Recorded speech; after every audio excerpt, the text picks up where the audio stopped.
नमस्ते प्रणाम हर हर महादेव। स्वागत बरुआ सबके हमारे पीकेपी भोजपुरी यूट्यूब चैनल में। और हम बनी आप सबके छोट भाई प्रेम कुमार प्रेम। जी हाँ, बहुत बड़ गाना रितेश पांडे जी के ग्लोबल म्यूजिक जंक्शन से रिलीज कर दिया गया बा।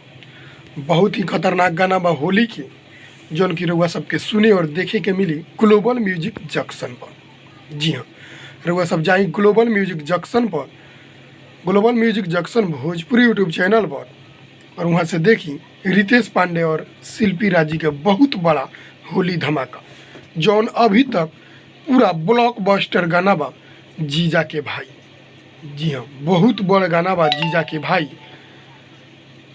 रितेश पांडे और शिल्पी राज जी के गाना पूरा धमाल मचा रहा बा यूट्यूब में।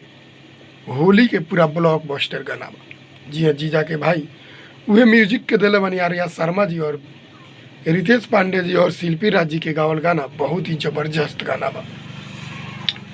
होली में पूरा तांडव मचा रहा बा ग्लोबल म्यूजिक जंक्शन भोजपुरी से। तो रउआ सब देखी और ढेर सारा प्यार आशीर्वाद दी और ढेर सारा शेयर करी और ढेर सारा सुनी। और जे नइखे सुनले ओकरा के सुनाई, जे नइखे देखले ओकरा के वीडियो के दिखाई, काहे कि वीडियो बहुत ही जबरदस्त बनावल गइल बा।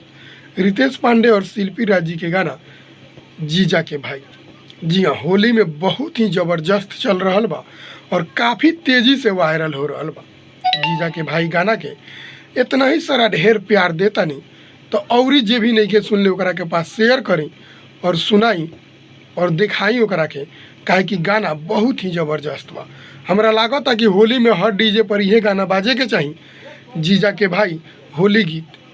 जीजा के भाई होली गीत रितेश पांडे और शिल्पी राज जी के काफ़ी तांडव मचावे वाला गाना ग्लोबल म्यूजिक जंक्शन से एक दिन पहले रिलीज हो चुका बा। रउआ सब सुनी और ढेर सारा प्यार आशीर्वाद दी। और हमारे वीडियो के देखा तनी लास्ट तक तो लाइक सब्सक्राइब जरूर करब और हमारे चैनल पीकेपी भोजपुरी यूट्यूब चैनल के सब्सक्राइब करब और बेल आइकन जरूर दबाई कि ताकि कोनो भी नोटिफिकेशन सबसे पहले रउआ पास पहुँचे। ऐसा ही हम भोजपुरी से रिलेटेड हर सिंगर के अपडेट लेके आवत रहनी अपना पीकेपी भोजपुरी यूट्यूब चैनल पर। तो रउआ सब बना रही हमारे पीकेपी भोजपुरी यूट्यूब चैनल पर, सब्सक्राइब जरूर करें। प्रणाम।